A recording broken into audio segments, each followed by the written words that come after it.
জলালপুর আলিয়া মাদ্রাসার বয়স হয়েছে প্রায় 150 বছর। আমি বুঝাইতে চাই ইসলামী শিক্ষা, দ্বীনি শিক্ষা, ট্যালেন্টেড শিক্ষা। এমনকি বলেন সিলেট রাজা জিসি হাই স্কুল, আপনি বলেন Ghazanfar Ali Khan, Oxford, United of kingdom, লন্ডনের সেরা বিশ্ববিদ্যালয় অক্সফোর্ড বিশ্ববিদ্যালয়ে যিনি বাঙালি জাতির মধ্যে প্রথম গ্রাজুয়েশন হয়েছিলেন, তিনি তো সিলেটের সন্তান।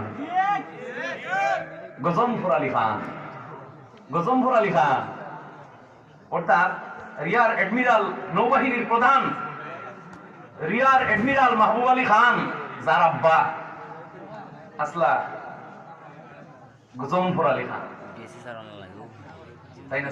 অক্সফোর্ড বিশ্ববিদ্যালয়ের বাঙালিদের মধ্যে প্রথম গ্রাজুয়েট। আমি কিতা বুঝি না, আপনারা বুঝলেন, বুঝলে বুঝবা, না বুঝলে